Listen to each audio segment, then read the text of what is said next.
Welcome back, everybody, to Generation Varied. This is the show where we talk about business, tech, healthcare, sports, technology, music, everything in between. My name is Caleb Norris, and I am the host of the show, and I'm joined by my two co-hosts here, Ben Okenge and Jack Widener.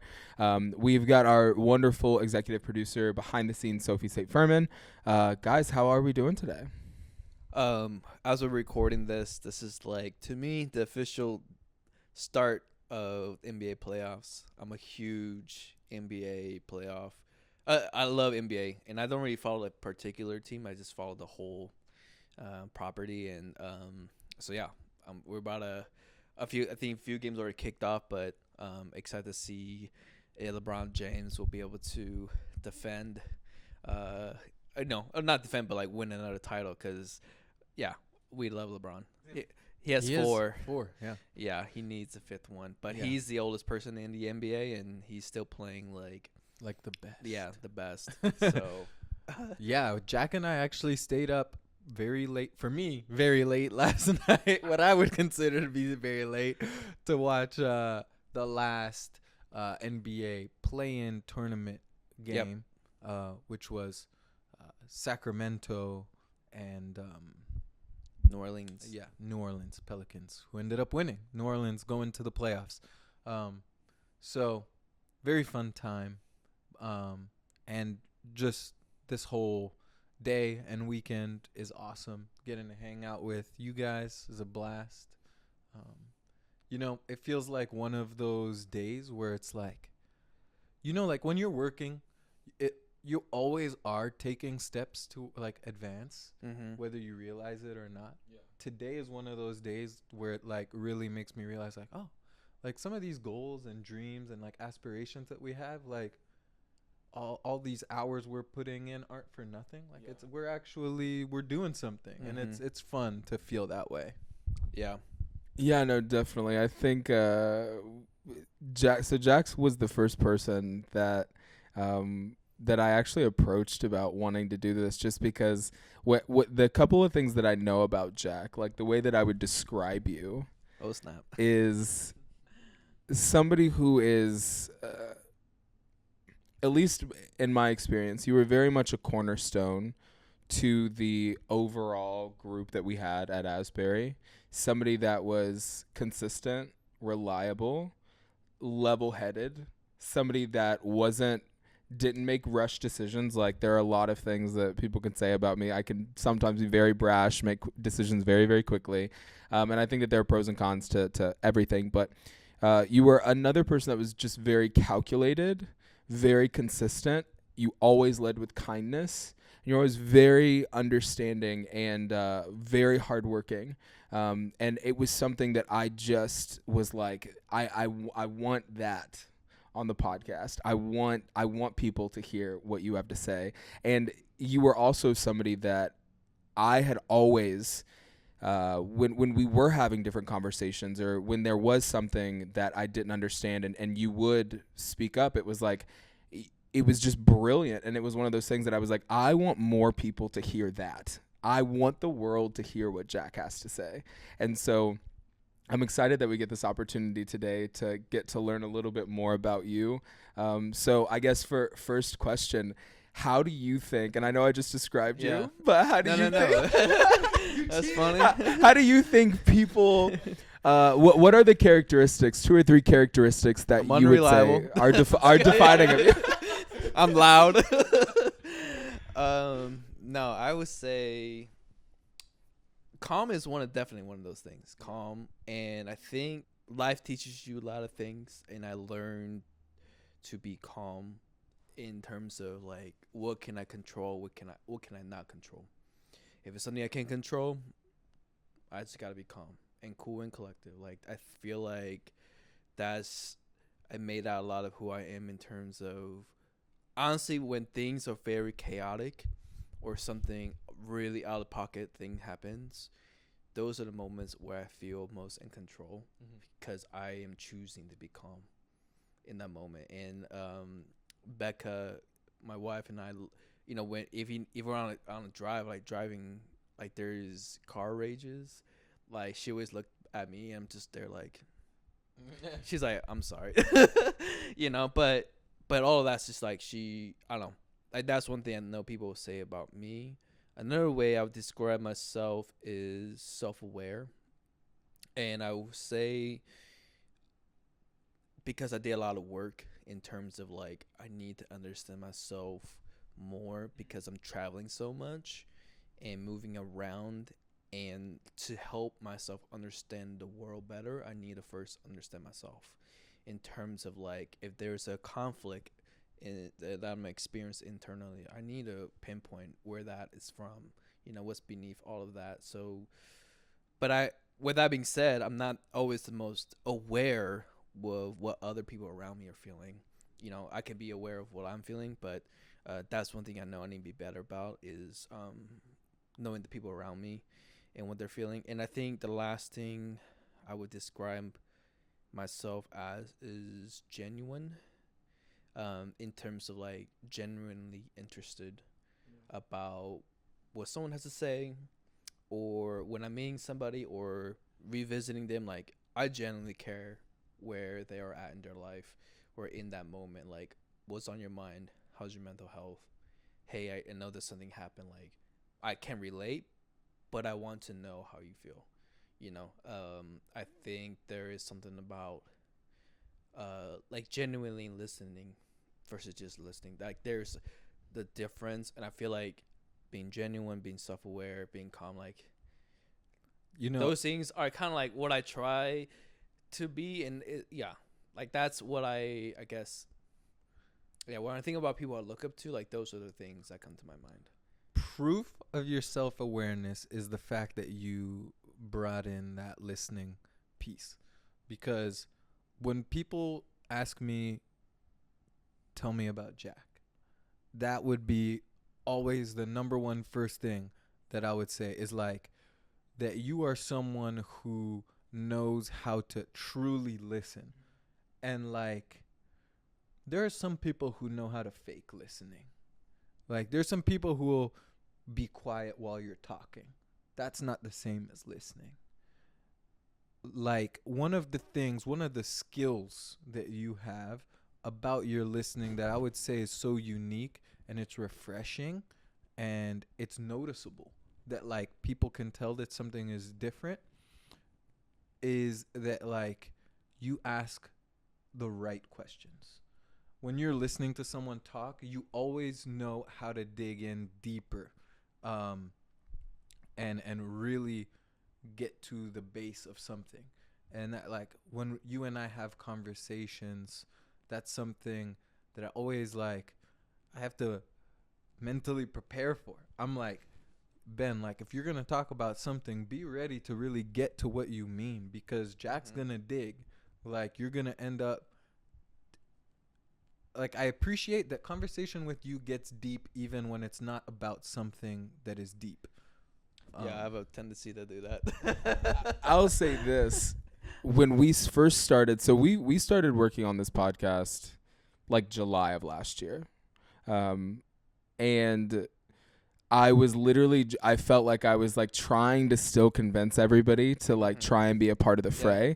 And we had this meeting where it was just you and I, and you said, Caleb, why do you actually want to do this? I want you to get to like the heart of it. Like, why do you actually want to do this podcast? And why do you want to be a part of it?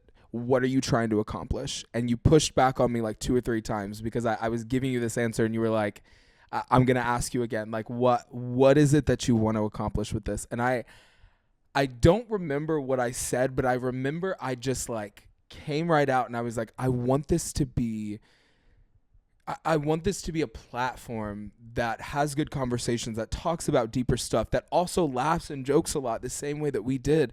And I think that the world needs hope. I think that the world needs to have good conversations. I think that we need to be able to do all this kind of stuff. And there was like this like almost like holy hush that happened. And I saw everything click for you in real time. And that's when you like sort of was like, I'm dedicated to this now, because I was able to dig further and ask the right questions. So I think that's a great point. You do ask really good questions, but you ask in a way that is, it doesn't feel like you're trying to expose or uncover something, it feels like you are a safe person who's trying to get to the root of whatever it is that we're there, so that way you can affect it in a positive way. You know what I'm saying? So like you ask questions and you engage with people in what feels like a very safe way. Wow. Thanks for saying that. That means a lot. Yeah. For Now both that of we're you. done gassing you up. Yeah, keep going. Look. Jack is the nice one on the podcast. We're the assholes. What That's else? why we What else? What else? What y'all trying to say? No, but in all seriousness though, like when we bring up a lot of these attributes about you, one of the things that I like to think about is like where did this come from, you know? And like we've been friends for a long time, and I would consider you like one of my closest friends, and yet like I've never actually really met and spent time with a lot of people who are important in your life, like a lot of your family and that kind of thing. And so it just like is this mystery to me of like what shaped Jack. And so like I guess if you had to boil it down to just a couple main things, what would you say are like some of the most like formational, like maybe moments or people or places, like what makes Jack Jack? My mom is from Taiwan. My dad's from Iowa. And I grew up most of my life in Taiwan, 17 years. For our listeners who might not be as familiar geographically, Taiwan is off the coast of China. China and right below Japan. It's like a 4-hour flight to Tokyo. Gotcha. So it is 24 million people in like 13,000 square miles. Kentucky is 68,000 square miles and 3 to 4 million people. So yeah, that's just to help you understand. It's a tropical island. Yeah, I loved growing up in Taiwan and living in there, and definitely my favorite place in the world. To the places I have traveled so far. But one of the things I would say to answer your question, Ben, is my parents worked at an orphanage in Taiwan, this place called Home of God's Love. And this is the place where a lot of kids who don't have parents, or they do have parents but can't like help them, like raise them, they come there. And like that has influenced a lot of who I am, because I feel like I have 2 siblings, but I have so much more because I lived like with tons of kids like older than me.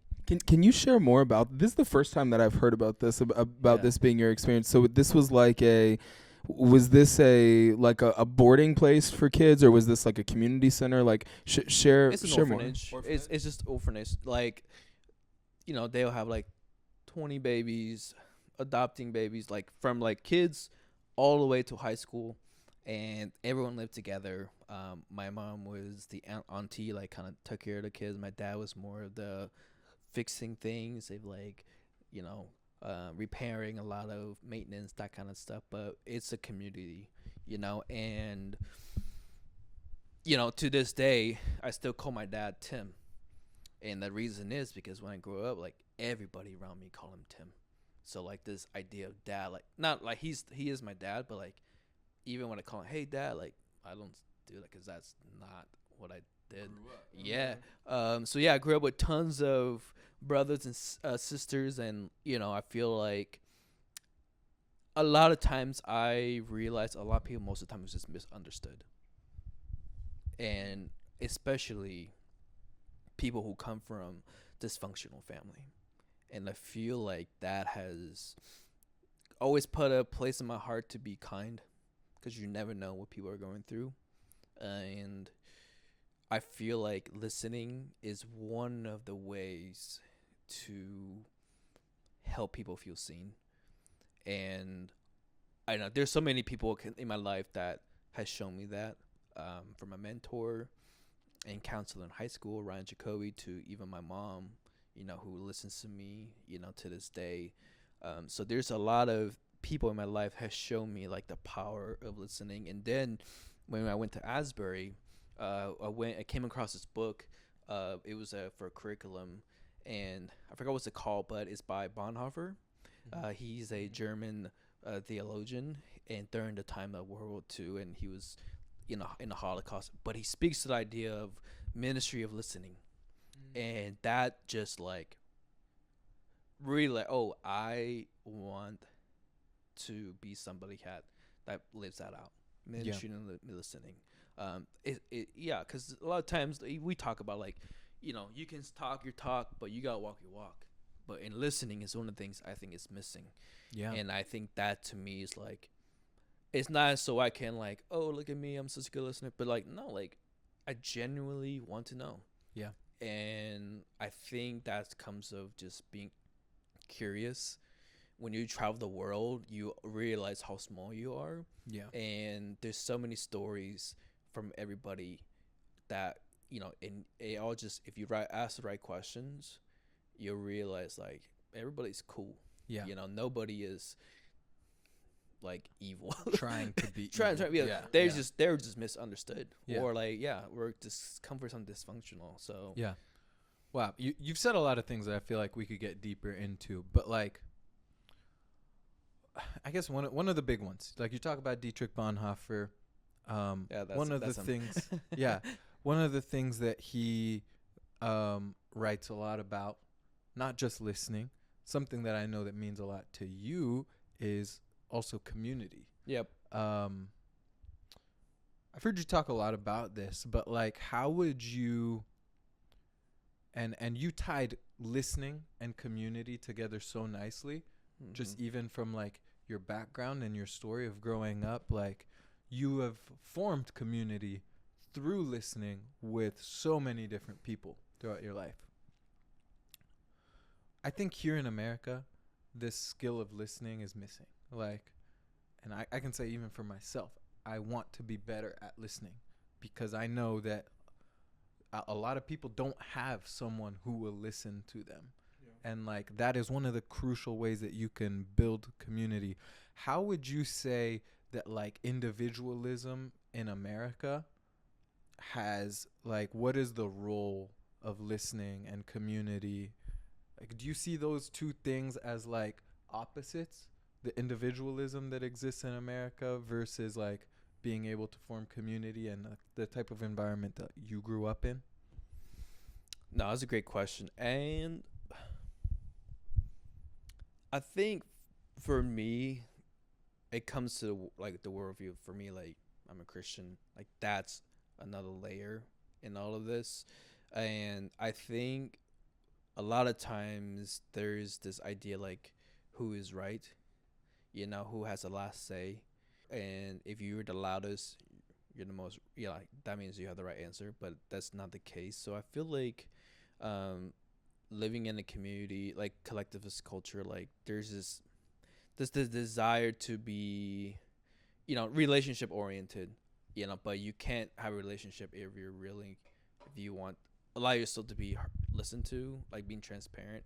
It goes both ways. So, I don't know. That's a great question. I feel like I need to think more about that in terms of how listening could be different between individualistic cultures and collectivist culture. Yeah.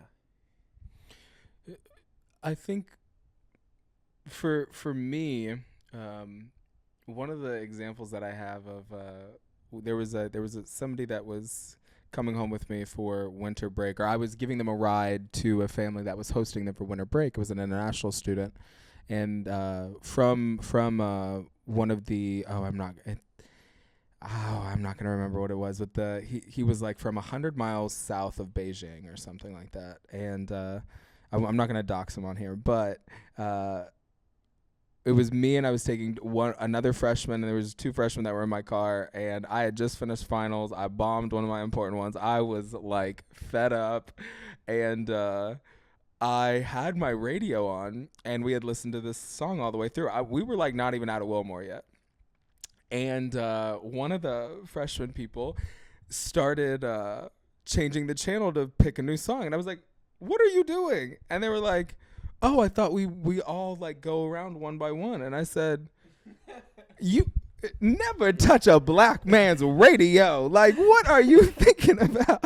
And it was like funny. one of those things for me that I was like, I mean, yeah, I guess we could do that. And this was their first semester in America. And we stopped halfway in Cincinnati to get McDonald's. And when we were eating, we were eating in the McDonald's because I was like, y'all not about to eat in my car. You know what I'm saying? I don't like people eating my car. But so we're all in there. And this person says, in my village, we would take all of our fries and put them in one big pile, and we would all eat from that one big pile because some people are going to want more and some people are going to want less, and we would just all do that. And I at the time I said something like super rude in American. I was like, well, this is the US of A, and y'all not about to eat off my fries.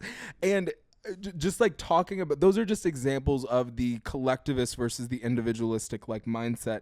And I realized that our culture, at least in America, at times is so flawed, and that we're so focused on just ourselves that we really miss the full picture of what it means to live in community with people. Yeah, you can learn a lot about yourself when you're in a community.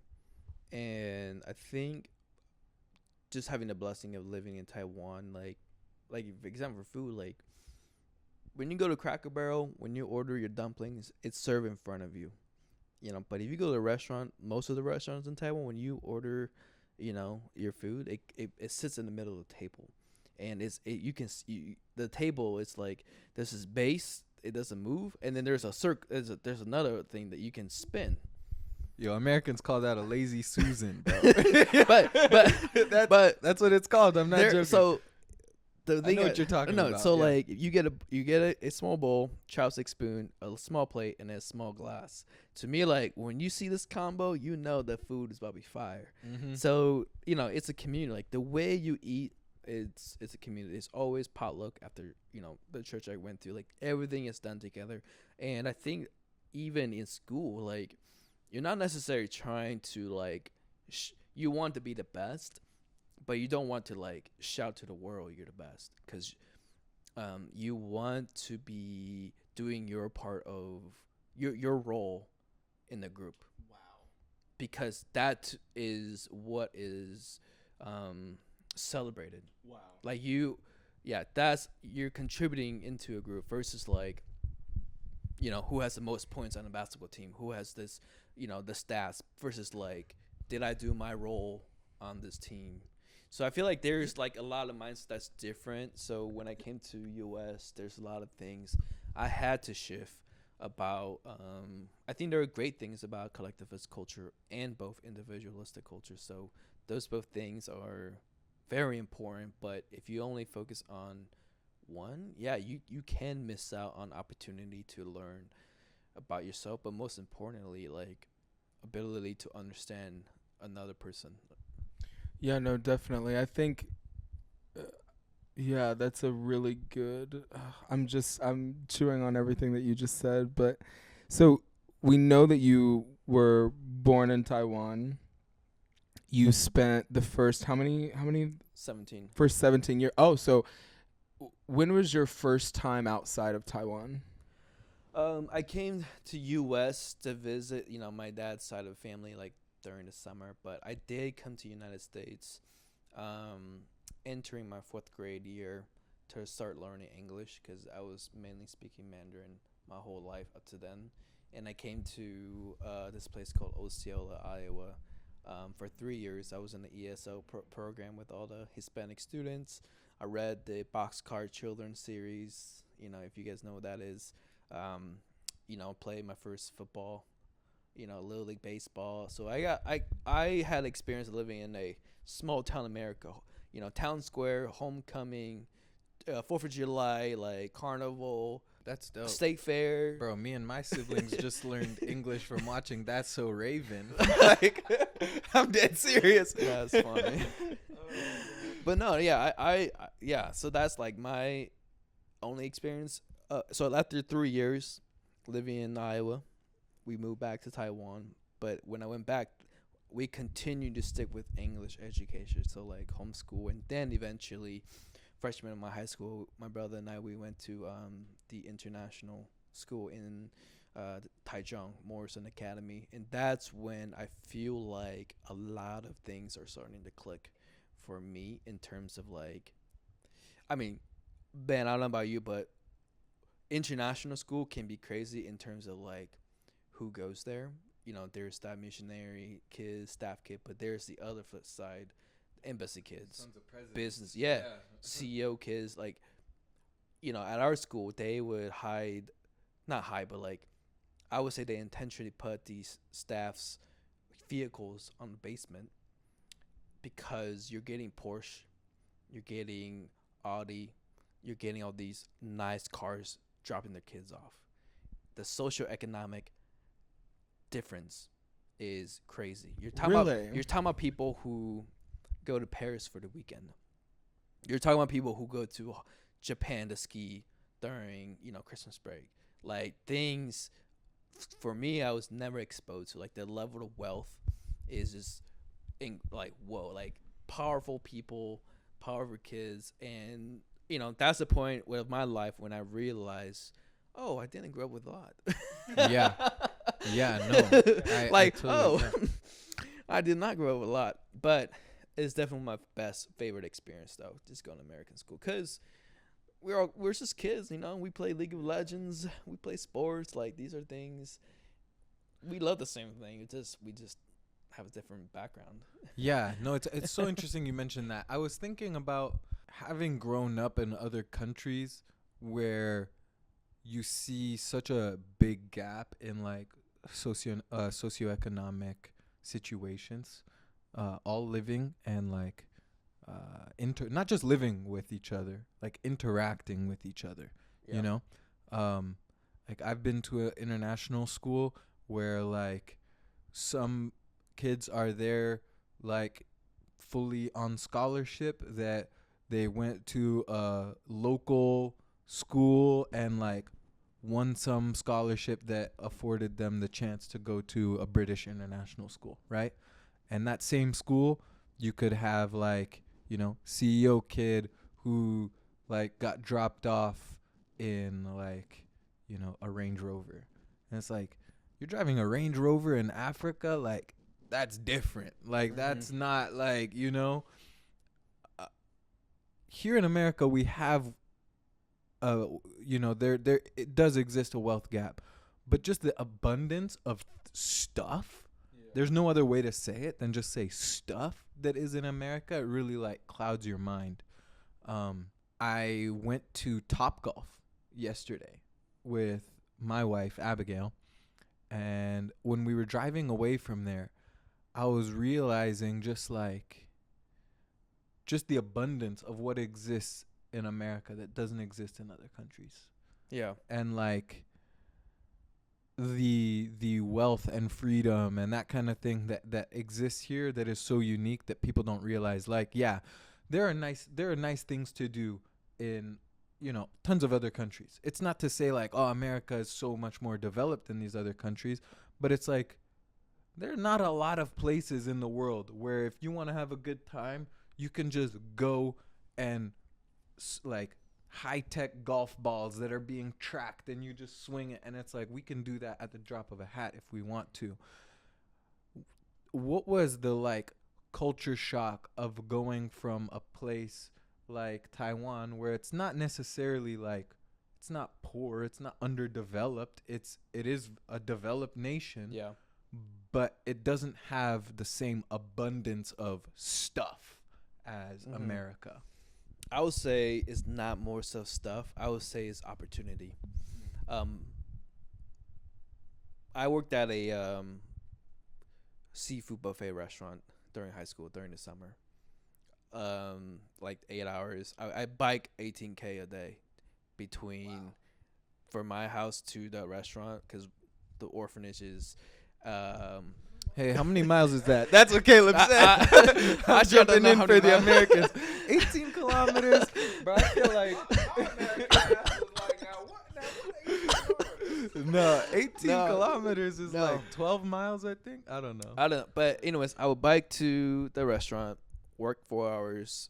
I would bike to a gym, and then bike back and work, and then bike to play soccer at a middle school, and then bike home. So very active, obviously, in my high school days. And I don't know, it's funny because even just when I say it, I always remember like birds chasing me, crows, certain parts of the. If you bike a lot, you know what I'm talking about, But I think just during that time, for the amount of hours I was working, and I realized how hard it is to make money.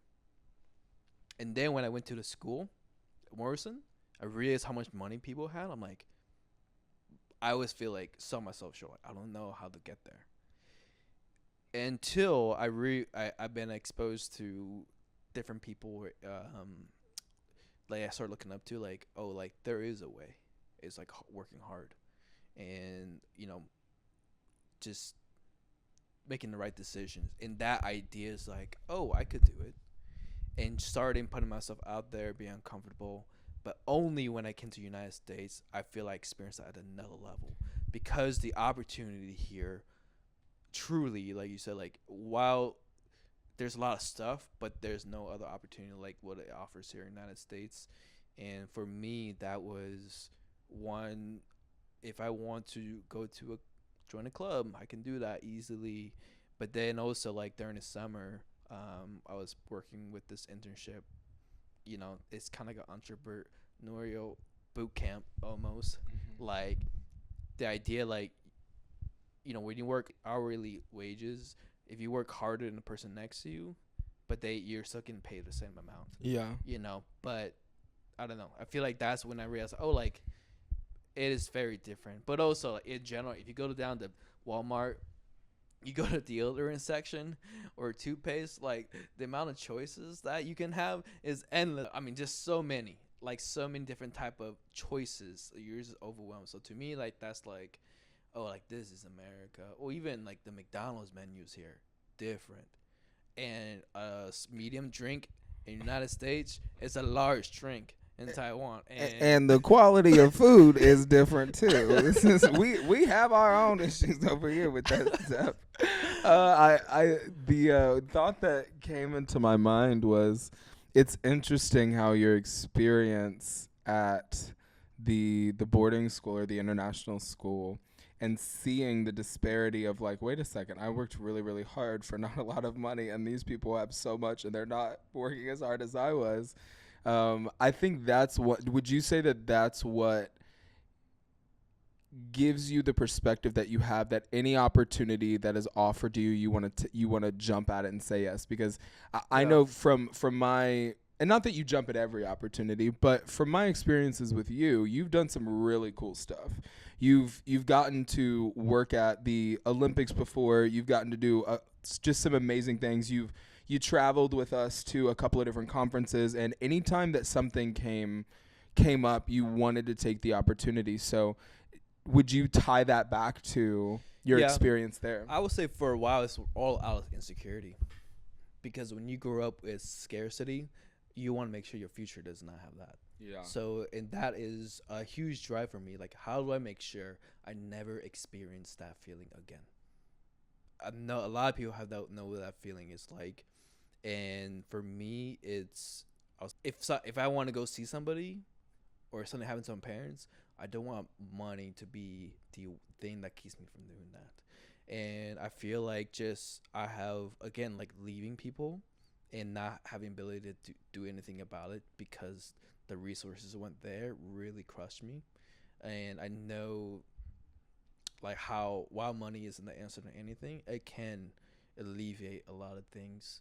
So I feel like for a while I was working out of insecurities, like saying yes to everything. But I had to come to a point to realize that it cannot be my idol, and it took me a while to get there. But for a while, like, I was not only just saying yes, but like, what decision in the experience is going to make me stand out? Because at the end of the day, you have 4 years to separate yourself from other people in college, and that's the thing. Like, it feels like a whole new, like a new game. Like, everyone's at level one. While there's people have different resources, or even just having a car, like that's an advantage, And to me, it was just like, how can I take advantage of my time at school? Yeah. Being involved in leadership program, working hard in my department, meeting people, and like you said, like going to different conferences and whatnot. So I feel like for a while it's all out of insecurity that I'm never enough. Yeah. I want to be enough. Yeah. I think one thing we share, I think, that in common, because I always say this: I didn't know I was poor until I got around people that had money, and then you realize, oh wait, other folk ain't struggling like this. Dude, I had that exact experience going to Asbury. I would remember, like, you go to people's for dorm those of you rooms. guys who don't understand, so Asbury is a private institution that is incredibly expensive. For undergraduate studies, it is shockingly expensive. And I was there. I had a lot of scholarships to go there. That school helped me out financially as much as they possibly could. And I was paying a fraction of my tuition, okay? And even still, I had to borrow loans from my parents. And that was, a stretch. It's not like my parents have a abundance, right? And I had to get government loans, and I had to fight for more scholarships. I had to plant trees and make all this money all summer. I remember there was a day I was sitting in the bistro having a conversation with some people. What's the bistro? The bistro is yeah. The bistro is like this. It's like Panera, the Great Value Panera, which is like a good campus hangout spot at Asbury. Yeah.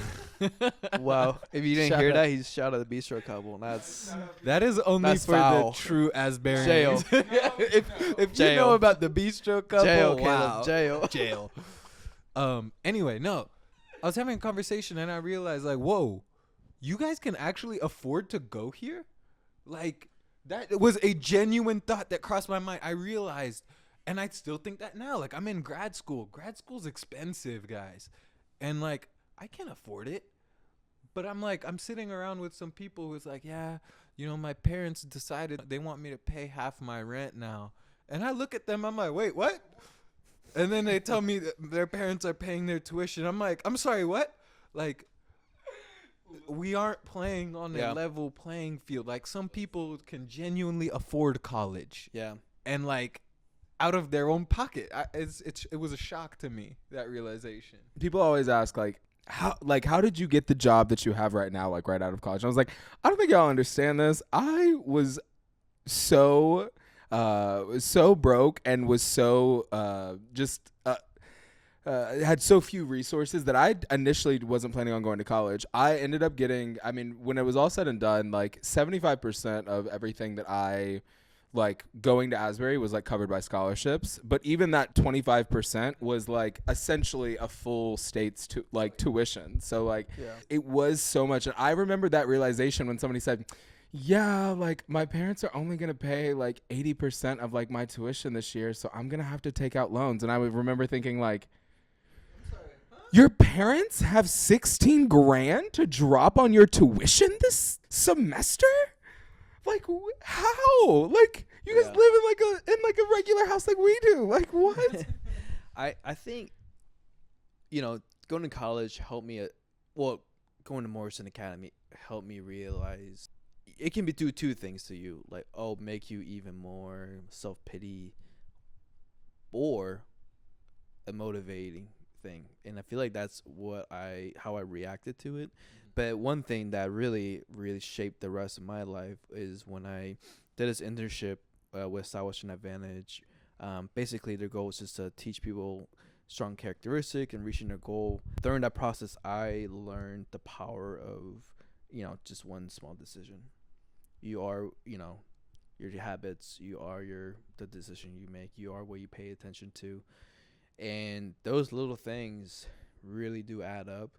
And I feel like that is, something I take to heart to this day. Like, it doesn't matter what your background is. At the end of the day, it comes down to your decisions. That's just from my experience. I know there's a lot of different factors into that, and I also know I'm in privilege to be able to speak both two languages, and living overseas and have the ability to come to America, because I know so many people would want that in my place, you know. But even then, like, it still doesn't take away those moments like, oof, I don't got a lot. Yeah. So Jack, as we go to wrap this episode up,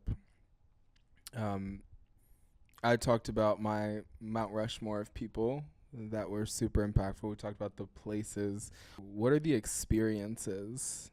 Maybe 3 or 4 experiences in your life, or scenarios or groups that you were a part of, whatever that looks like, that really shaped you to be who you are today. Number one is definitely selling books during the summer during my college. We basically we went out to another state and sold books door to door, educational resources. You know, long hours, talking to 30 families a day and 12 weeks straight, and I did that for 3 different summers. So that the people who I met through that program are my best friends today, because we experience things hard together.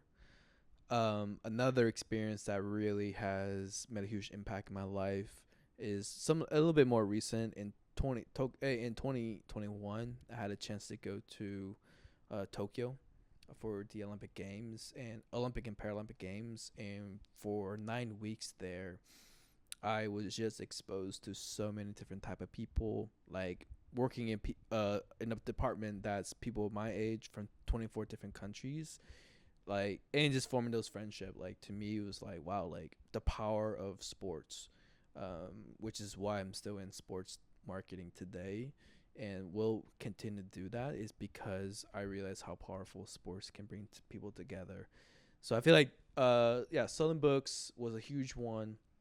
Going to Olympic Games and Paralympic Games was a huge one. And the third experience that has a huge impact on me, I mean, definitely going to Asbury. That was just pivotal in terms of also my own faith. And a lot of times, Asbury was the first time I met a lot more people from different backgrounds. Yes, I did go to more international school, but even then, there's so many people I haven't met, like people from African American backgrounds, people from Africa or Hispanic countries. Like, I've never been exposed to people from those backgrounds before. So when I went to Asbury, like, it even pushed me a bit more to like, how do I connect with these people who are really like different in terms, even just the way we see time. I'm very rigid of my time for the longest time. People saw me as timid, but no, it's like my schedule is everything. But the flip side is like, you know, the way they see time is more of a social thing, like how you connect. And even to when you eating is more of a task for me versus a social thing where you sit down and talk. So I feel like Asbury House informed me more about the world, but also like made a lot of great friendship from there. The school and the friends I made challenged me in the way I think. It gave me a lot of confidence as well, in terms of school was never my confidence anchor, but Asbury has helped me allow that to become one now, because of stuff that happens outside the classrooms in terms of the panel discussion. I mean, during our college in 4 years, a lot of things were happening around the world. COVID-19, the 2020 election. I mean, just so many things that happened within those years. We, as young people, were challenged. We had to face these things, like George Floyd, like Black Lives Matter, like so many things. Oh, how do I understand the world now? Especially when I know people who are directly impacted by that. Because a lot of times you have the ability to just look the other way. But when you know people super close, you have to look at it together, being very supportive. And to me, I feel like being in Asbury and being around with great people has challenged me to just like I said, be more calm, be more like a listener, and just being genuine with everybody I meet. Yeah. Great. Wow. Jack, I feel like it's been such a blessing for us to get to know you a little bit better. And listeners, I hope you all feel the same way. If you have like more questions, more thoughts that you'd like to hear unpacked by Jack or any of us, don't hesitate to shoot them out. Just like Jack is such a great listener, we appreciate you all being such great listeners. Facts. Thanks for tuning in week after week. We really appreciate this community that we're getting to build with you. We really couldn't do this without you.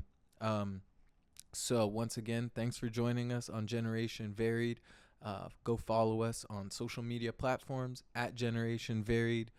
Shoot us a DM or an email at generationvaried@gmail.com with any topics that you'd like to hear us discuss. We hope this episode brightened your day, and we look forward to having more conversations with you later.